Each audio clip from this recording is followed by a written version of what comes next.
Jadi di bulan Agustus ini BookTube Indonesia kembali menghadirkan posting bareng yang mana ini sebenarnya udah lumayan banget ya nggak ada updates gitu mengenai posting bareng, dan karena aku juga mumpung lagi ngonten gitu kan kebetulan banget BookTube Indonesia sekarang hadir kembali mengenai posting bareng itu dengan konsep yang berbeda, yaitu tema atau singkatan dari ngonten bersama. Dan untuk topik yang bakalan kita bahas nih untuk bulan Agustus ini itu adalah buku-buku dari penulis Indonesia. Jadi semacam memeriahkan bulan kemerdekaan gitu ya, bulan Agustus. Dan karena sebenarnya di sini yang akan aku bahas itu adalah buku-buku penulis Indonesia yang mau aku rekomendasikan, dan juga beberapa penulis dari penulis Indonesia yang mau aku ceritain juga ini ke kamu semuanya. So, tanpa berlama-lama lagi, langsung aja yuk kita mulai ke videonya. Nah, di sini tuh aku bakalan kasih tahu aja mengenai buku-buku yang baru yang mungkin aku mau rekomendasikan ke kamu. Nah, hitungan untuk buku-buku yang baru ini tuh mungkin adalah buku-buku yang aku baca di tahun 2023 aja ya. Karena kalau aku ngulangin judul yang sama yang udah aku pernah baca di tahun 2021, 22 atau yang sebelumnya lagi, itu kan kalian udah pasti pernah lihat di video sebelumnya gitu kan. Jadi kayak daripada ngulang-ngulang lagi, aku mending ya udah deh kita kasih sesuatu yang baru, yang something fresh buat kalian. Apalagi kebetulan kan udah 6 bulan nggak pernah upload video gitu kan, jadi ya udah deh, langsung aja kita mulai. Untuk buku yang pertama, ini aku sebenarnya pernah bahas juga di video sebelumnya, yaitu Waspada Jaket Syndrome. Ini aku suka banget karena membawakan konsep yang sebenarnya aku suka ya, karena memang ini bukunya lebih ke temanya pendidikan gitu, dan pas banget waktu itu aku membaca di saat lagi galau-galaunya menentukan jurusan dan hal yang semacamnya kayak gitu. Jadi membaca buku ini jadi kayak ada apa ya, pengarahan secara tidak langsung, dan juga kayak ngasih gambaran gimana sih sebenarnya kuliah itu, terus gimana sih sistem-sistem yang tidak terlihat oleh mata, dan juga mungkin sedikit motivasi yang diberikan sama penulisnya. Jadi ini cocok banget buat kalian yang mungkin mau kuliah atau yang sedang kuliah atau yang whatever else yang ingin melanjutkan pendidikan ke jenjang yang lebih tinggi. Terus untuk buku baru yang aku suka itu oh ini, Tuhan Pasti Ahli Matematika karyanya Hadi Susanto.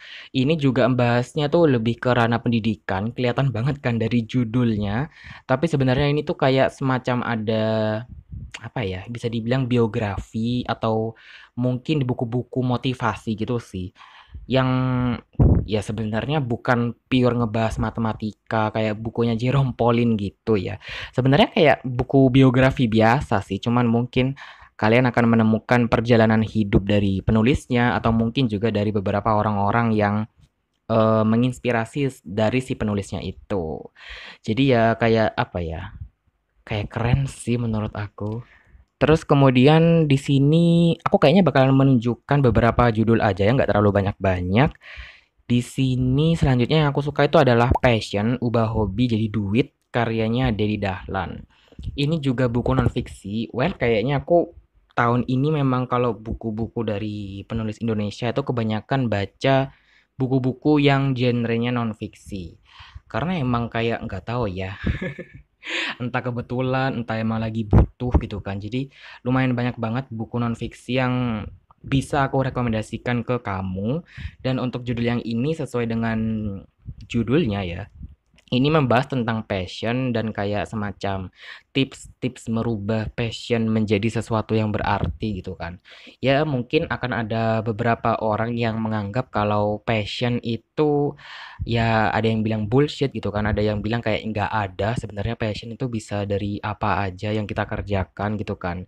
Nggak harus yang kita suka jadi passion atau semacamnya, tapi buku ini tuh kayak membawa apa ya, kayak pemahaman baru gitu.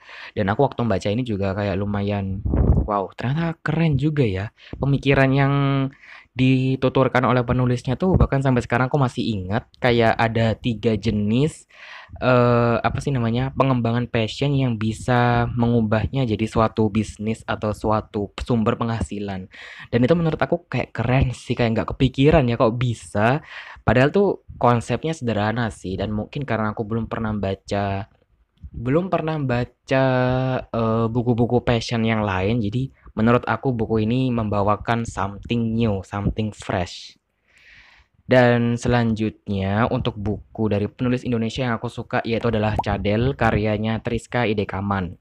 Well, ini sudah jadi wishlist aku dari lumayan lama, dan aku seneng banget sih karena bisa membaca buku ini. Karena membaca bukunya Triska Dekaman lagi ya di tahun ini, yang mungkin pemahamanku sudah lumayan beda dari tahun-tahun sebelumnya. Dan ngebaca judul yang ini tuh sebenarnya jauh banget melebihi ekspektasi aku. Kayak, wih gila banget ternyata buku ini. Kayak aku tuh nggak berharap banyak sebenarnya, cuman ingin tahu sebenarnya ceritanya tuh ngapain. Oh palingan kayak romance-romance biasa lah ya, atau mungkin ya sesuai dengan tagline-nya ya, sebuah novel tanpa huruf E. Cuman sebatas itu, tapi ternyata di luar itu ada sesuatu hal yang tidak terduga yang sebenarnya tuh jadi kelebihannya si penulis sih, kayak poin plus banget dia bisa memberikan apa ya topik atau tema yang cukup berat sih ya kalau aku bilang ini. Ada distopianya juga, ada politiknya juga. Jadi ya kayaknya kalau novel fiksi yang paling aku suka tahun ini sih kalau dari penulis Indonesia. Terus eh kalau untuk kategori yang kedua, palingan aku cuma akan memberikan rekomendasi penulis Indonesia yang aku suka, yang aku baca di tahun ini. Sebenarnya nggak banyak sih ya.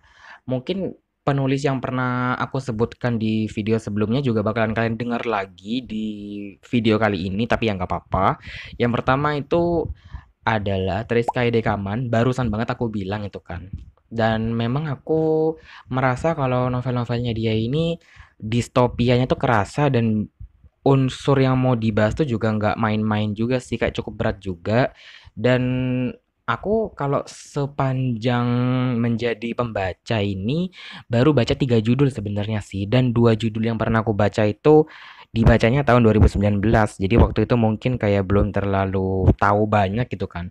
Tapi ketika dibaca di tahun ini atau mungkin di tahun-tahun yang akan mendatang tuh jadi kayak, wah, ternyata topik yang mau disampaikan sama dia tuh sebenarnya keren banget dan besar banget sih. Jadi kayak apa ya, istilahnya itu kayak out of the box-nya tuh beneran out of the box. Dan aku berharap bisa baca judulnya yang lain karena setauku sekarang dia juga lumayan banyak menulis buku dan cerpen ya kalau nggak salah. Jadi ya semoga saja ada kesempatannya. Terus kemudian untuk penulis lain yang aku suka, ya palingan penulis-penulis yang sudah aku sebutkan tadi ya, mengenai judul-judul buku yang aku suka banget, tapi mungkin aku belum terlalu banyak explore atau cari tahu judul yang lain, atau mungkin karena penulisnya memang hanya menulis buku tersebut, tapi jujur sih menurut aku emang bagus, tapi ya nggak bisa digeneralisir juga kalau semuanya bakalan bagus gitu kan, karena aku cuman baca itu doang gitu. Jadi ya palingan ya kalau untuk rekomendasi penulis, aku hanya bisa bilang Triskai Dekaman dan juga penulis-penulis yang tadi. Oke, kayaknya videonya tidak terlalu berbobot, atau emang kayaknya nggak berbobot sama sekali sih ya, karena emang cuma ngasih tahu beberapa rekomendasi buku dan juga penulis Indonesia yang aku suka, yang mungkin menurut aku baru gitu kan, karena aku bacanya emang di tahun 2023 ini, yang semoga saja menjadi referensi buat kamu semuanya. Mungkin lagi ingin cari tahu, aduh buku apa ini yang bagus atau penulis mana yang harus aku coba. Ya, ya sudah lah ya, karena ini videonya memang hanya seputar seperti itu, aku akhiri saja videonya kali ini. Dan aku tunggu buat teman-teman member BookTube juga untuk bikin video ini ya, karena untuk memeriahkan bulan kemerdekaan dan juga memeriahkan segmen tema yang ada di BookTube Indonesia. Oke, aku akhiri dulu ya videonya. Bye-bye.